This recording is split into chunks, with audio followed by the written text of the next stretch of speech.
Article 82 कहता है कि हर सेंसस के बाद पार्लियामेंट एक लॉ पास करेगा, डिलिमिटेशन एक्ट, और उस एक्ट के जरिए डिलिमिटेशन कमीशन बनाएगा। इस कमीशन के बारे में बातें होती हैं आर्टिकल 82 में, मगर ये एक स्टैट्यूटरी बॉडी है, वैधानिक बॉडी है। क्यों? क्योंकि इस बॉडी को बनाया जाता है पार्लियामेंट के एक लॉ के जरिए। ये एक क्वासी जुडिशियल बॉडी है, मतलब कि जुडिशरी का पार्ट न होते हुए भी एक जजमेंट पास करता है। जजमेंट कैसा?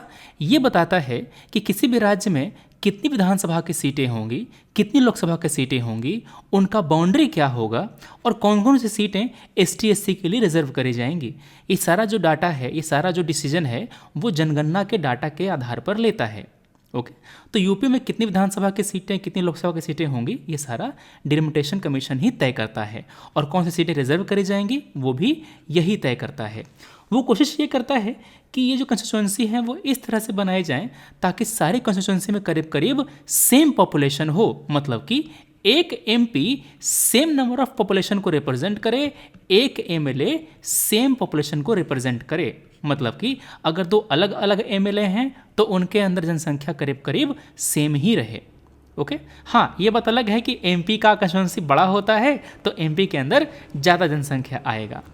अब डिलिमिटेशन कमीशन को बनाता है प्रेसिडेंट, और अब तक 4 बार ये बनाया गया है, 1952, 1963, 73 और 2002।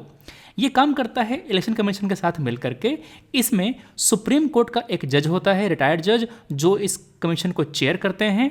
इनके साथ साथ चीफ इलेक्शन कमिश्नर और उस राज्य के इलेक्शन कमिश्नर, ये इसके मेंबर्स होते हैं। जो भी डिसीजन ये कमीशन लेगा वो फाइनल और बाइंडिंग होगा। इसको किसी भी कोर्ट में चैलेंज नहीं कर सकते, इसका जुडिशियल रिव्यू नहीं हो सकता। अगर कमीशन में कोई डिफरेंस ऑफ ओपिनियन है तो डिसीजन मेजोरिटी से लिया जाएगा। इसके डिसीजन को फोर्स ऑफ लॉ होता है, मतलब कि वो एक पार्लियामेंट के लॉ की तरह माना जाता है। अब मेनली ये आर्टिकल्स हैं जो संबंधित हैं डिलिमिटेशन से। आर्टिकल 82 पार्लियामेंट को पावर देता है कि आप इस कमीशन को बनाइए हर जनगणना के बाद।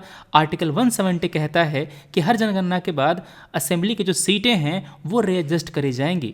और आर्टिकल 330 और 332 ये कहता है कि सीटों को रिजर्व किया जाएगा SC और ST के लिए उनकी पॉपुलेशन में पार्टिसिपेशन जो प्रपोर्शन है उसके अकॉर्डिंग।